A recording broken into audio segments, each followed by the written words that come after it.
G'day guys. Got a couple of Chinese mono detector cables here, which I am scrutinising just to make sure that they're put together right and the quality is good.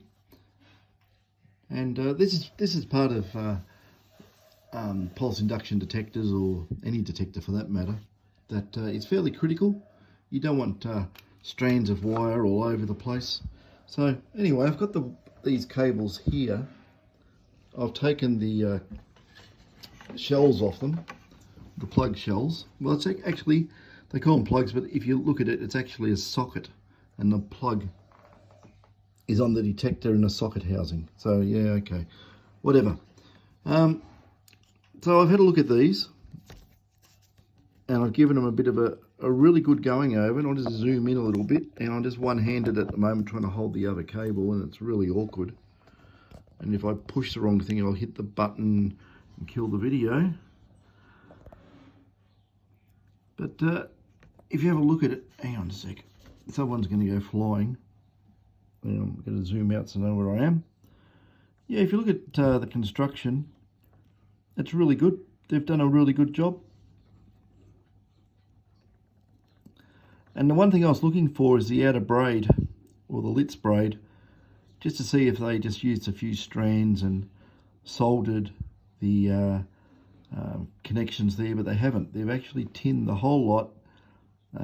They've extended the length, tin the whole lot, then cut it and put it on, which is the correct way to do it.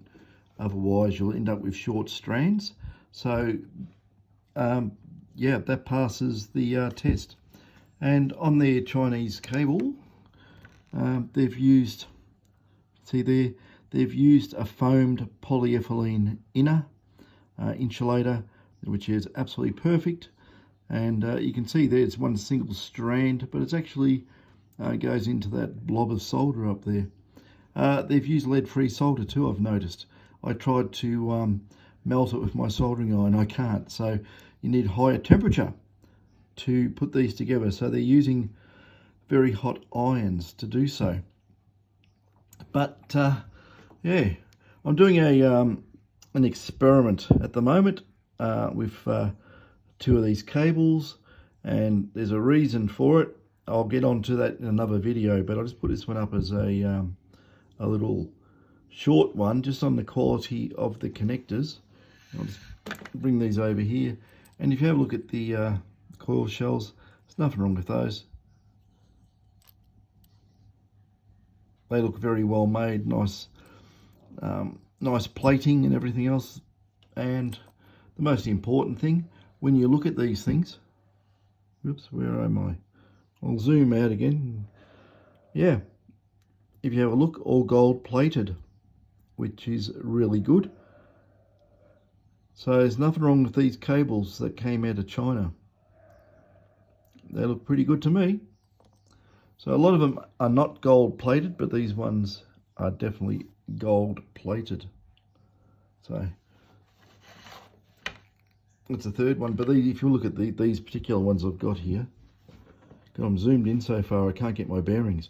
Yeah, gold plated as well, and that as well. You've got a what's that written in the middle? Is it BS or KS?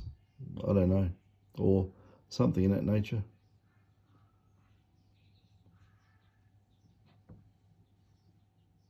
It's funny, when I look at this on the back of the small iPhone, I can't make out what that says.